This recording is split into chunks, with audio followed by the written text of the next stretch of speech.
Glórias ao nome do Senhor Jesus. Deus é bom. Você pode dizer comigo, Deus é bom?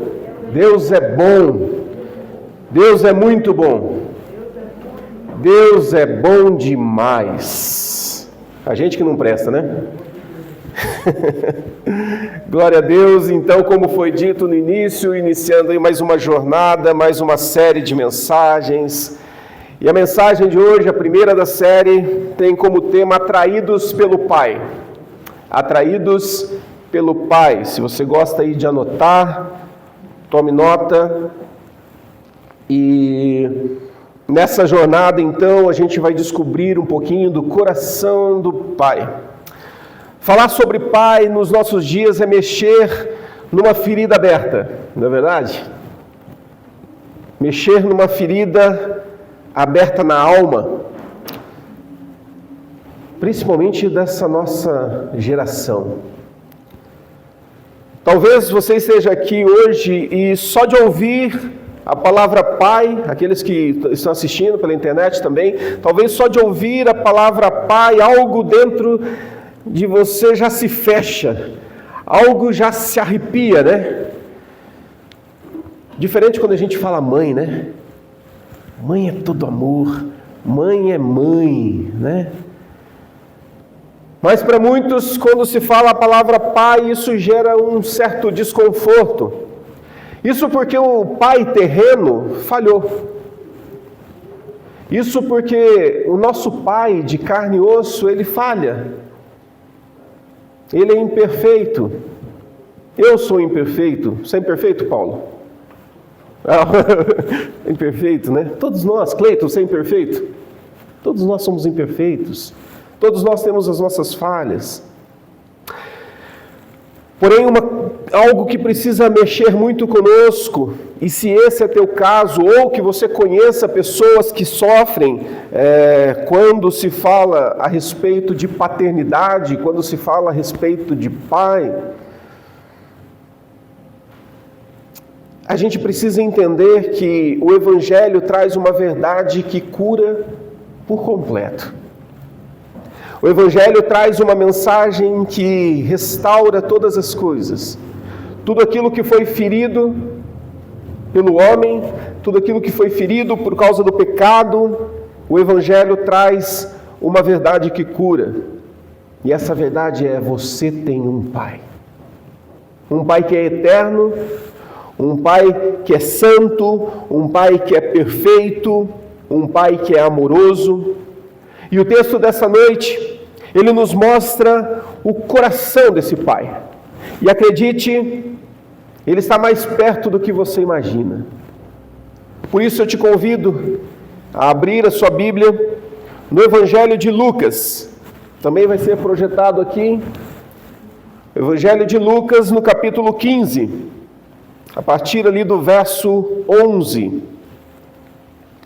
Evangelho de Lucas, capítulo 15, a partir ali do verso 11. Um texto muito conhecido, uma parábola muito conhecida também, né?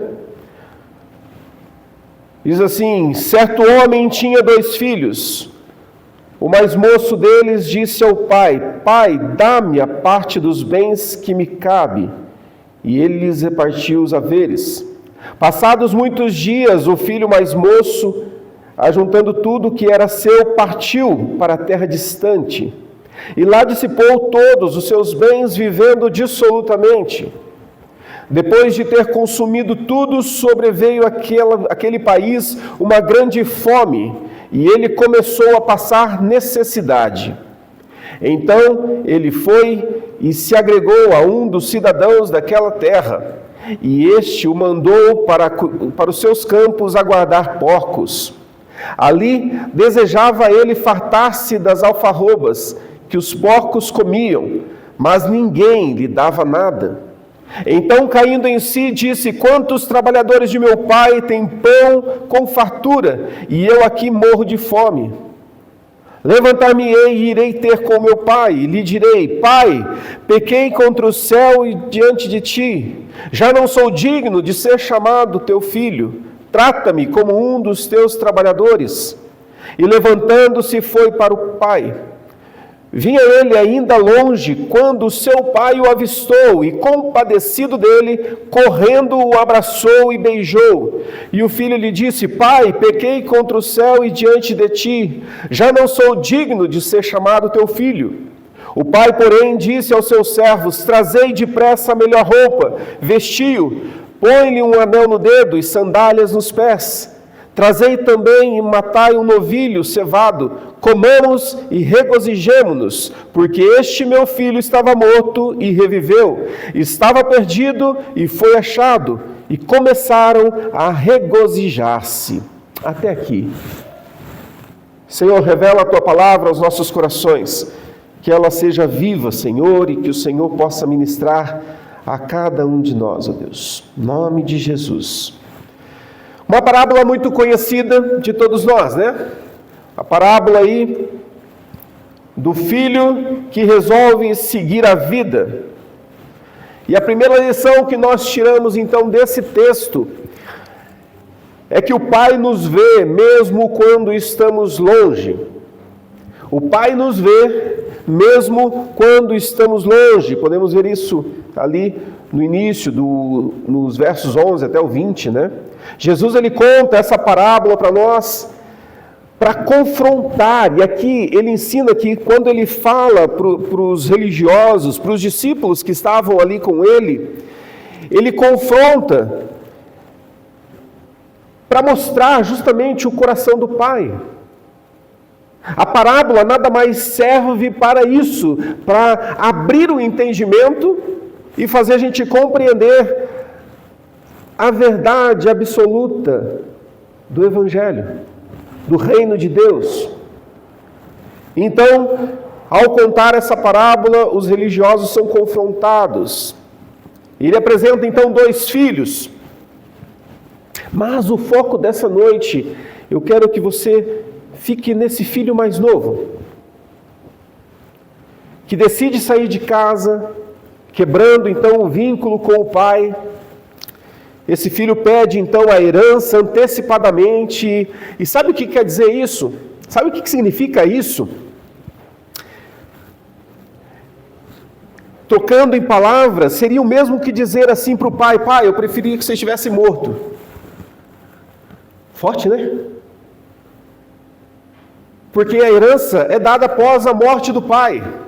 Quando o filho então requer a herança em vida, é como se ele falasse: Pai, você não tem importância. Você não tem a menor importância para mim. Me dá minha parte aí que eu vou viver a minha vida, eu vou seguir a minha vida e vou, enfim. Sabe lá o que passava na cabeça do jovem? E ele vai para longe. Gasta então tudo que tem e fica, como é comum acontecer, né? No fundo do poço. No fundo do poço. Vivendo em ruínas. E quando ele está então no fundo do poço, quando ele está naquela condição horrível, ele cai em si. E é sempre assim que acontece, né? Quando você faz aquela besteira, você fala: ai, ai, ai, por que eu fiz isso, né? Por que eu falei daquele jeito com fulano? Por que eu, ai meu Deus, por que eu fiz isso? E ele cai em si. E é interessante que isso já é um milagre da graça de Deus. Nós vamos ver mais adiante por que isso. Mas já é um sinal da graça de Deus, que traz essa consciência e mostra: olha aí, ó, olha onde você está. Porque não existe um arrependimento verdadeiro, não existe um arrependimento sincero, sem que antes haja um quebrantamento. Precisa haver um quebrantamento no seu coração, porque este quebrantamento, sabe o que ele faz? Ele te põe de joelho e mostra quem você realmente é. Quando alguém faz algo de errado e ele peca e ele é descoberto no seu erro, e ele fica como que nu, né? Sem, meu Deus, me descobriram, e agora o que acontece? Meu Deus, tudo veio à luz. O primeiro sentimento é aquele quebrantamento: ai, não sei nem o que dizer, errei. Depois se arruma as desculpas, mas a primeira sensação é aquela: me descobriram. Me descobriram. O Salmo 103, versos 13 e 14, diz: como um pai se compadece de seus filhos, assim o Senhor se compadece dos que o temem, pois Ele conhece a nossa estrutura e sabe que somos pó. Como um pai se compadece dos seus filhos, assim o Senhor se compadece dos que o temem, daqueles que se quebrantam, daqueles que reconhecem que fizeram besteira, daqueles que reconhecem que não deveria ter feito o que fez. Se arrependem, se quebrantam, e o Pai se compadece. O nosso Deus se compadece de nós. Muitas pessoas, elas estão vivendo longe, feridas, sujas, em ruínas, mas o detalhe importante é que o Pai está vendo, o Pai está enxergando. No texto, aquele pai viu o filho quando ele ainda estava longe, diz o texto.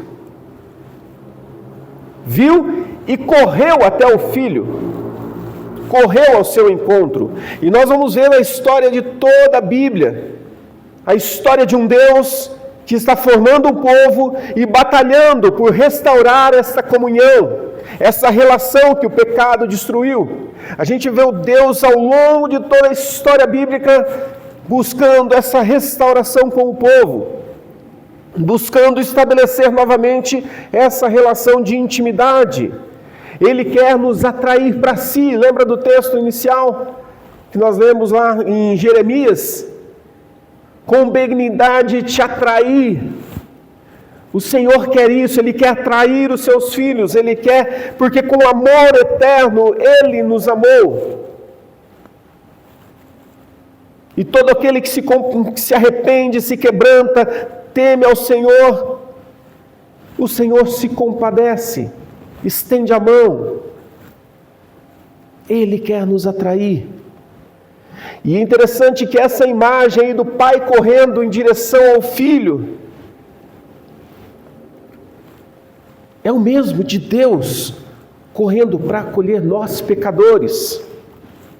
Nós, pecadores arrependidos.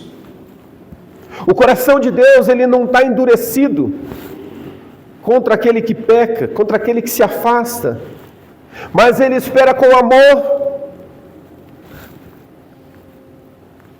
por aquele que se arrepende e retorna, aquele que se quebranta e retorna. Ele se compadece dos que o temem. Uma segunda lição que nós tiramos desse texto, ali no verso 20 e 21, é que o Pai nos abraça com graça e não com julgamento. Ele nos abraça com graça e não com julgamento. E esse é o momento mais belo das Escrituras, né? O pai correndo, se lança ao pescoço, beija o filho. E sabe uma coisa que eu sempre, quando eu li esse texto, algo me intrigava. Eu falei, puxa, isso sempre mexeu muito comigo. É que o filho mal consegue terminar o discurso dele. Você percebeu isso? Ou foi só eu que percebi? Ele não consegue terminar o discurso dele. Porque lembra, quando ele estava lá cuidando dos porcos?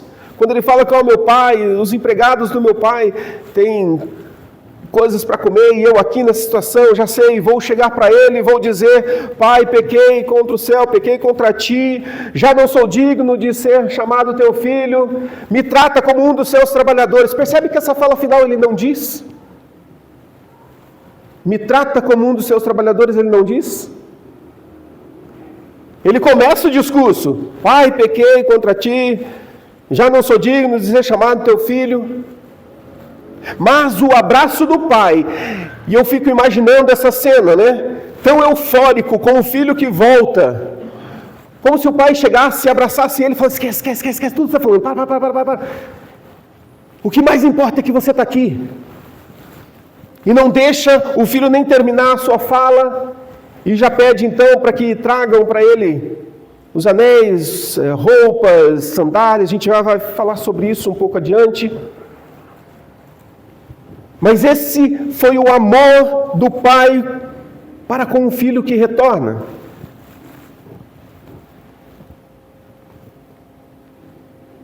O pai não humilhou. O pai não ficou ali no portão falando assim: agora você voltou, né? Safado, sem vergonha. Gastou tudo minha grana, agora você volta, né? Com o rabinho entre as pernas e está aí querendo voltar, né? Ele não faz isso. Fica imaginando, o pai nem se importa com isso. Porque o valor maior é a figura do filho que retorna. É a figura do filho que volta para a casa do pai. Então o pai, ele não humilha. Não impõe o teste, fala, agora só dessa situação, você vai morar num quartinho lá no fundo. Não, ele não coloca nenhuma condição. Não faz exigências. Só vou te perdoar se nunca mais você fizer isso, hein? Não. Ele simplesmente abraça. E ele oferece a graça. E esse é o nosso Deus. Em Gálatas, no capítulo 4, Gálatas 4, os versos 4 e 5 diz: vindo, porém, a plenitude do tempo, Deus enviou seu Filho, nascido de mulher, nascido sob a lei, para resgatar os que estavam sob a lei, a fim de que recebêssemos a adoção de filhos. Olha que maravilhoso. Vindo, porém, a plenitude do tempo, Deus enviou o seu Filho, nascido de mulher, nascido sob a lei, para resgatar os que estavam sob o domínio da lei, a fim de que recebêssemos a adoção de filhos. Então, todos aqueles que se arrependem, se quebrantam, entregam a sua vida a Jesus, esses então, Deus deu-lhes o direito de serem chamados filhos de Deus. Olha que maravilhoso. Você era simplesmente uma criatura. Então aquela história que você ouve por aí, todo mundo é filho de Deus. Mentira, não é. Só é filho de Deus aquele que se quebranta, se arrepende e se entrega a Ele. Porque a estes é dado o direito de ser filho de Deus por meio da adoção. Ele nos adotou. Ele nos resgatou. E aqui então a gente começa a perceber o coração do Pai. Aqui então nós começamos a perceber que Ele não quer apenas perdoar cada um de nós os nossos pecados. Ele quer restaurar a sua identidade de filho. Você não era filho. E Ele, com a morte de Jesus Cristo, com a vinda de Jesus Cristo, Ele resgata então e restaura a nossa identidade. Você passa então a ser chamado filho, filho de Deus.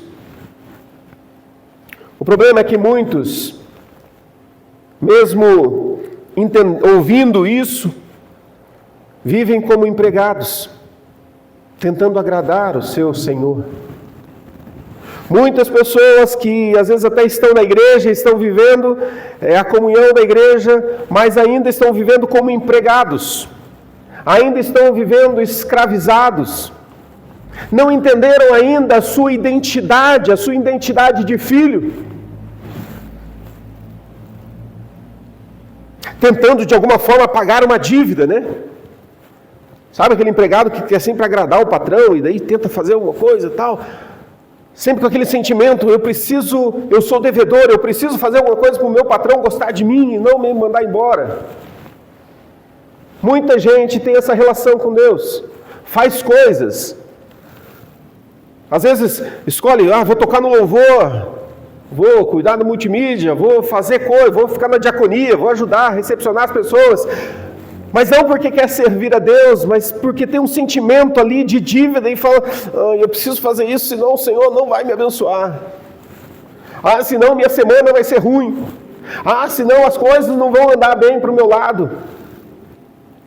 Ou seja, vivem escravizadas, vivem presas.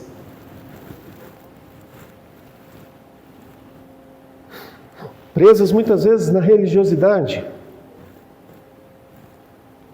Mas a boa notícia é que Deus quer que nós vivamos como filhos. Deus quer que você viva como filho. Quantos tentam suprir isso, nessa carência, realizando coisas?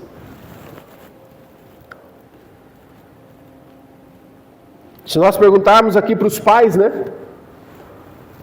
Se você ama seu filho só quando ele arruma a cama de manhã, se ele não arrumar a cama de amanhã, né? Quando ele acorda, você não ama mais ele.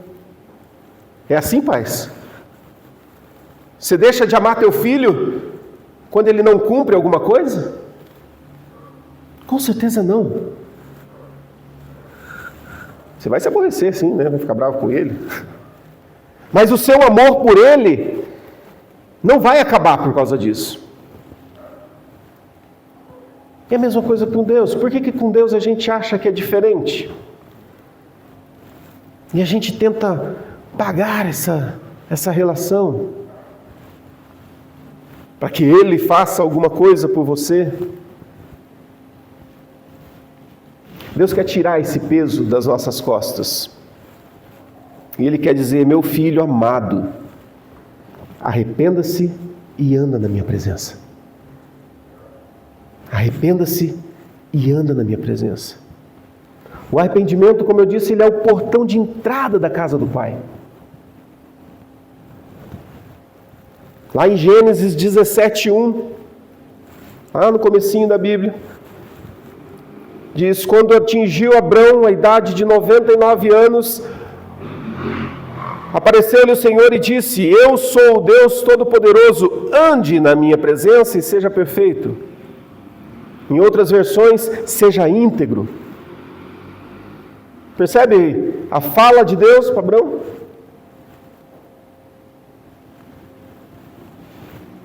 Ande na minha presença e seja íntegro. Esteja na minha presença e isso basta. É isso que eu espero de você.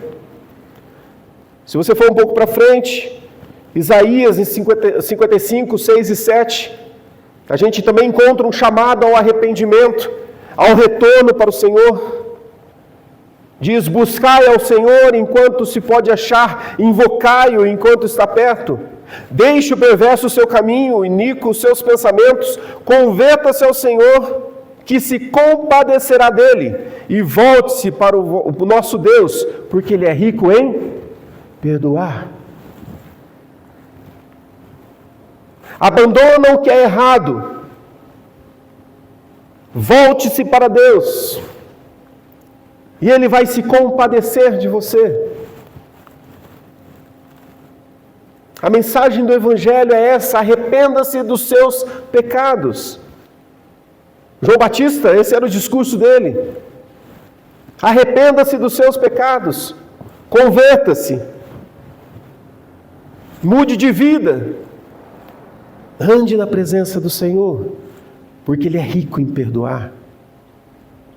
Se a gente for para o Novo Testamento, em Atos 3,19, diz: arrependei-vos, pois, e convertei-vos para serem cancelados os vossos pecados. Percebe que arrependimento, ele está constante na Bíblia e sempre é apresentado na Bíblia.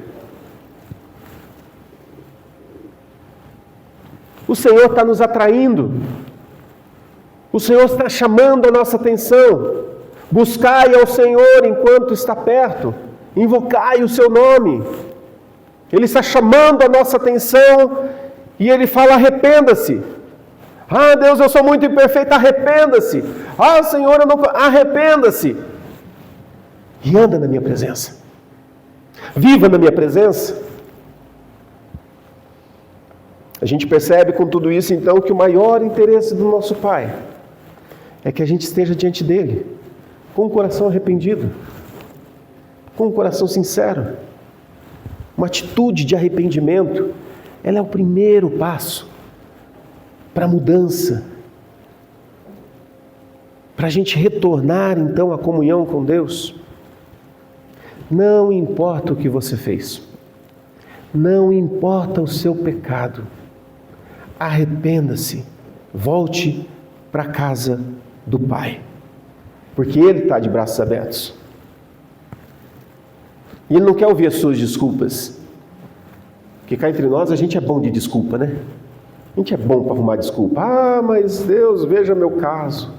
Veja fulano que convive comigo. Veja, ó meu filho. Ó minha esposa, ó a esposa que o Senhor me deu. Ó o marido que o Senhor me deu. A gente é bom para arrumar desculpa. E o Senhor fala, arrependa-se do seu pecado e volte. Arrependa-se do seu pecado e volte. Terceira lição, terceira e última lição, o Pai restaura a nossa dignidade e a nossa identidade. A gente vê isso no versos 22 até o final, no verso 24. O Pai restaura nossa dignidade e a nossa identidade. Aqui a gente entra naquela parte que o Pai diz para trazer a melhor roupa, um anel e as sandálias. E tudo isso simboliza a restauração. Tudo isso demonstra uma restauração do Filho.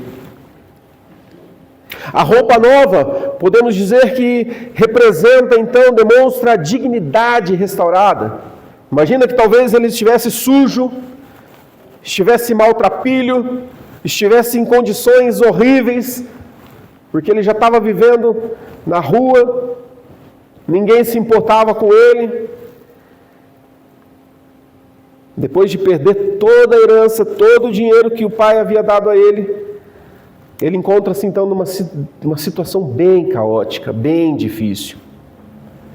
As nossas atitudes erradas, elas não só nos afastam da presença de Deus, como também nos humilha. Nos coloca para baixo, e o diabo é bom nisso, viu?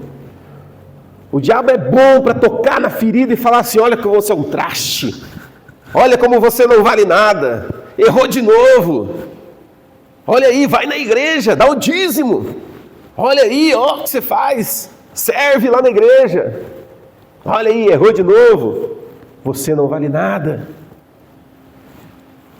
Ou seja, o pecado nos traz humilhação, nos coloca para baixo.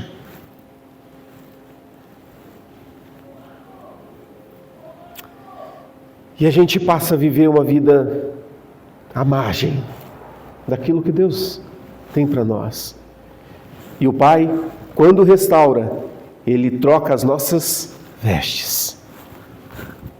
Roupa nova, para que você viva uma vida nova. Lembra do texto? Já não sou eu quem vive, mas Cristo vive em mim. As coisas velhas na tua vida já passaram, tudo se fez novo, uma nova roupagem. Então a roupa aqui que o Pai manda trocar do Filho, restaura então a sua dignidade. Como quem diz, levanta a sua cabeça. Olha aí, roupa nova. Agora está bonitão. É o que Deus faz conosco. O anel, podemos dizer que ela representa então a autoridade do Filho. O Pai restaurando então a autoridade do Filho. Você já não está afastado, humilhado por causa do seu erro.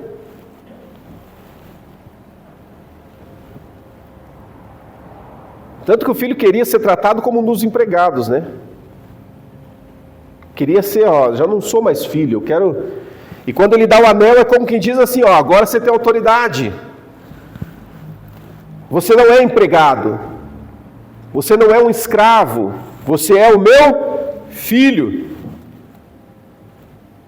Restaura a autoridade do filho. Você tem a sua posição de filho. E quantas pessoas dentro da igreja ainda não entenderam a sua condição de filho? Vivem como empregados. Não entenderam que o Senhor Jesus, quando Ele restaurou a sua vida, Ele restaurou a sua autoridade e deu a você a condição de filho. Você passou de criatura e agora é filho de Deus. Infelizmente, muitos ainda não entenderam a sua posição, o seu lugar. Que dizer então das sandálias que o pai manda trocar e colocar? Trocar não, né? Colocar, possivelmente ele estava descalço. Coloque sandálias nos pés dele.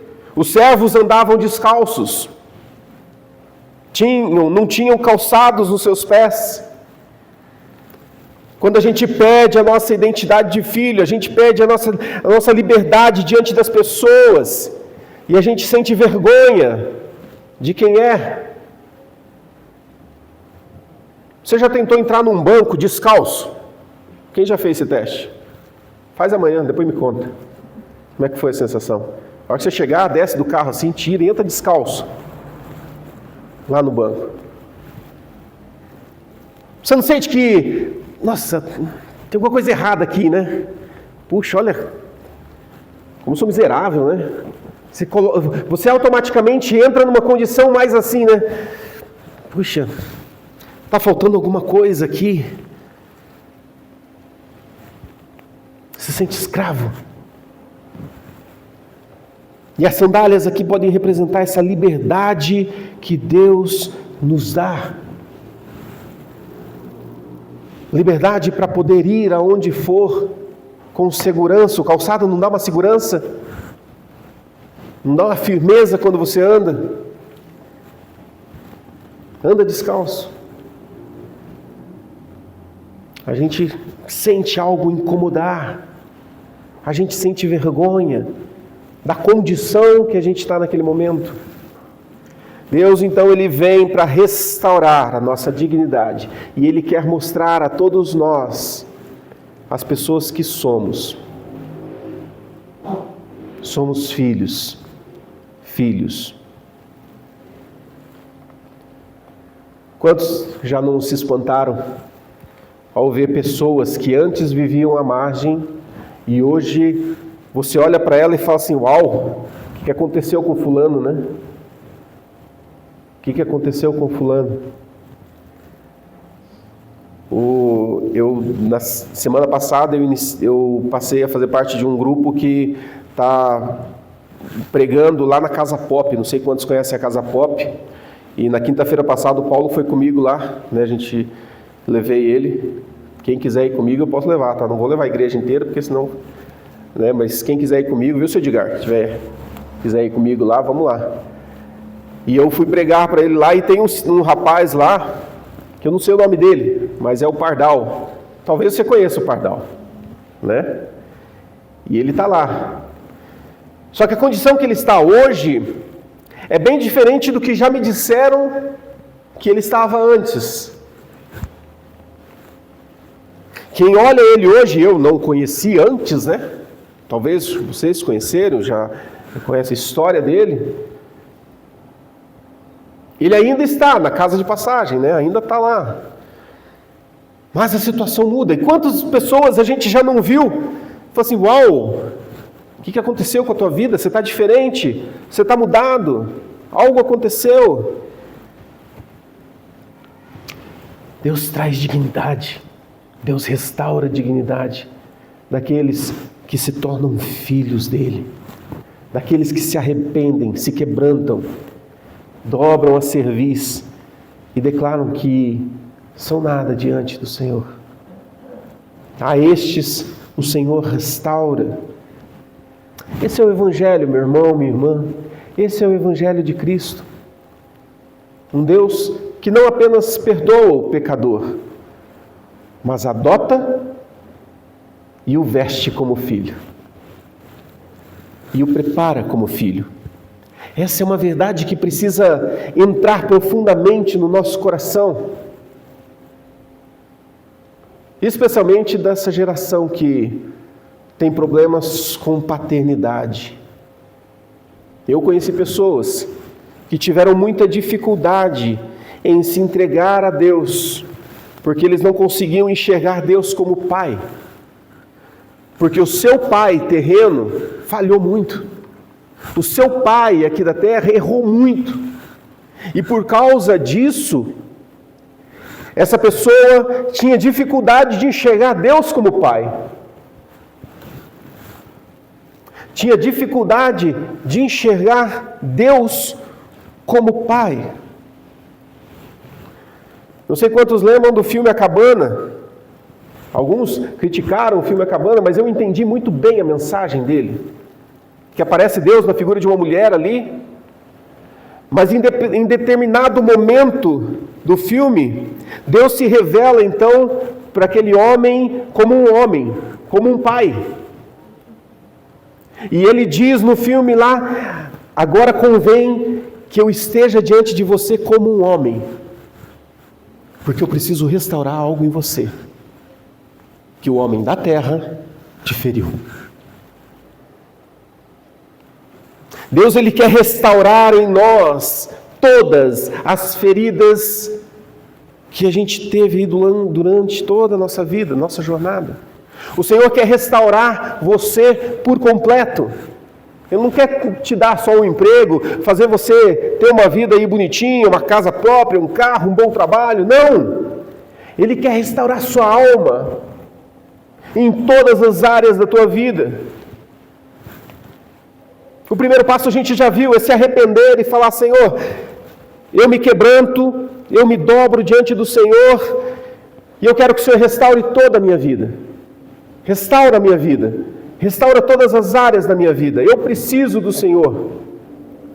Eu não posso querer viver na plenitude do Espírito Santo, viver na plenitude de Deus, se eu não permito que Deus mexa em áreas que são intocáveis, que você nem fala. E Deus olha para nós e fala: eu quero restaurar, porque eu estou te atraindo para mim, porque com amor eterno eu te amei. Eu te amei. Eu posso restaurar. Aos filhos feridos, a mensagem é: volte para o Pai. Reconheça o seu pecado, não do outro, o seu. O seu pecado de muitas vezes não querer perdoar, o seu pecado de talvez não querer entregar tudo para Deus e permitir que o coração do Pai restaure a sua alma. Volte para o Pai, reconheça a sua fragilidade, se quebrante e anda na presença dEle. E anda na presença dEle. O resto, Deus vai fazer. Ah, meu pai foi muito mal comigo, meu pai fez isso, fez aquilo. Deixa teu pai com Deus. Mas ele olha para você e fala assim: ok, depois eu falo lá com teu pai, mas e você? Posso cuidar de você? Posso restaurar a sua alma? Posso curar as tuas feridas? Posso fazer você viver de maneira que você nunca viveu? Filhos, entreguem tudo ao Senhor. Aos pais que se quebrantam por entender que erraram muito com os filhos. E a gente erra muito. Às vezes a gente não erra, eu sempre digo isso, né? Eu não vou cometer os erros que o meu pai fez comigo, mas com toda certeza eu vou ter erros novos ali. Eu vou ter os meus erros. Talvez aquilo que teu pai fez você não vai fazer, mas você vai cometer erros. E nós, como pais, precisamos nos quebrantar. E aqui eu coloco a mãe no meio aí, tá?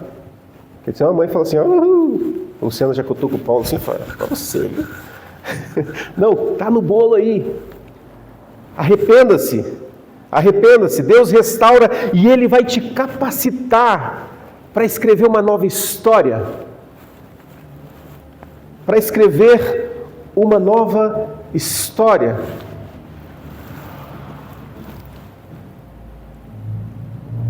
Depois preciso de uma reunião com o pessoal do multimídia, tá bom? Deus restaura a tua vida. Deus restaura a sua vida. Vamos pegar no pé da mãe agora? Vamos lá? Mães que sustentam lares sozinhos. Essas mães são guerreiras, na verdade. guerreiras. Porque talvez o homem abandonou e deixou de cumprir a sua responsabilidade, né? Deixou de... E a mãe tem que se desdobrar e... Mães, Deus é um pai dos órfãos. Deus é um pai que, com a sua graça, Ele supre a humanidade que falta. Não precisa sair correndo atrás de marido, não, tá? Desesperado. Ai, eu preciso arrumar um pai aqui pro meu filho. Não é isso. Mas saiba que Deus, Ele é um pai dos órfãos. E a gente vê muito na Bíblia, né? Cuide das viúvas, dos órfãos. A gente vê muito isso. Ele vai suprir essa ausência na tua casa. Percebe que Deus, Ele age em todas as esferas. Como quem abre os braços e fala: eu quero restaurar todos vocês. Eu quero fazer nova todas as coisas em vocês. Ninguém vai ficar de fora desse bolo. Ninguém vai ficar sem ser atendido. Eu quero restaurar e curar a sua alma. Porque eu não quero ver você sofrendo. Aquela história que diz assim: o tempo cura nada. O tempo não cura absolutamente nada. O tempo só mascara. Faz uma casquinha ali, mas por baixo ali está tudo podre. O único que pode curar é o Senhor Jesus Cristo. O único que pode restaurar é o nosso Senhor Jesus Cristo. Somente Ele pode trazer a cura e a restauração que nós precisamos. Vamos falar com toda a igreja agora? Todos nós somos chamados para ser uma comunidade que reflete o coração do Pai. Nós somos chamados a refletir esse coração, sendo uma igreja acolhedora, sendo uma igreja cheia de graça, sendo uma igreja cheia de verdade, sendo uma igreja como aquele pai que está no portão com os braços abertos, falando: venha, venha filho perdido, venha você que está machucado, nós como igreja queremos te abraçar, queremos te acolher, queremos passar o remedinho na tua ferida. Como igreja nós devemos fazer isso. Não é uma coisa se você quiser fazer, não, nós devemos fazer isso. Como igreja precisamos ser essa comunidade que reflete o amor e o coração do Pai. Lembra? Deus quer ajuntar os seus filhos. Deus quer ajuntar o seu povo. Deus quer fazer com que todos possam conhecer a verdade, ser restaurados, curados. Essa é a vontade do Senhor. Quer ajuntar os filhos dispersos, que talvez nem saibam que estão perdidos. Esse é o nosso Deus. A gente é chamado a ter a nossa vida restaurada. Por fim, eu queria ler o texto que está lá no Evangelho de João, capítulo 1, verso 12. Texto muito conhecido, que diz: mas a todos quantos o receberam, deu-lhes o poder de serem feitos filhos de Deus. O Evangelho fala de perdão de pecados, mas também fala desse abraço do Pai. Desse abraço com o Pai. Você pode ter vivido como órfão uma vida inteira. Talvez não esse órfão de pai, humano, mas viveu sozinho. E Deus está dizendo: você, meu filho, volte para casa. Você, meu filho, volte para casa. Para de querer fazer coisas para mim com a motivação errada. Para de querer fazer coisas só para mostrar que você é digno de ser aceito. Para. Quero que você entenda que eu te amei e eu te atraí. Se arrependa e ande na minha presença.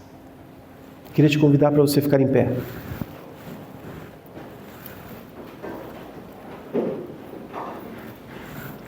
Quando você se arrepende, corre para os braços do Pai, você não vai encontrar um julgamento, você vai encontrar uma festa. Porque nesse encontro, o Senhor vai restaurar, vai trocar as suas roupas, colocar um anel no seu dedo, colocar sandálias nos seus pés, vai mudar. E Ele vai dizer, como lá no texto que a gente leu de Lucas 15, no último verso. Coloca o último verso aí para nós, P. Lucas 15, 24. Deus vai olhar e vai dizer: porque este meu filho estava morto e viveu, estava perdido e foi achado. Ele fala isso para mim e para você. Quando a gente lê que fala que há festa no céu quando um pecador se arrepende, essa é a imagem que tem que vir à sua mente. O Deus que estava ao portão e o Filho apareceu. Quero saber o que você fez. Não quero saber o que você aprontou. Mas a minha alegria está em que você volta para os braços do Pai. Essa é a minha alegria. Porque você estava morto e agora você reviveu. Você estava perdido e agora foi achado. Feche teus olhos. Eu quero que você responda ao Senhor. Quem sabe dizendo: Senhor, obrigado porque um dia eu fui achado. Obrigado porque um dia o Senhor encontrou, me atraiu, me amou e agora quer fazer nova todas as coisas. Senhor Deus, Pai, obrigado, Senhor, por essa mensagem inicial, essa primeira mensagem que vai falar dessa paternidade maravilhosa de Deus. Senhor, nós queremos descobrir cada vez mais aquilo que está no Teu coração. E hoje aprendemos então que o Senhor é um Deus que está com os braços abertos, pronto para nos acolher.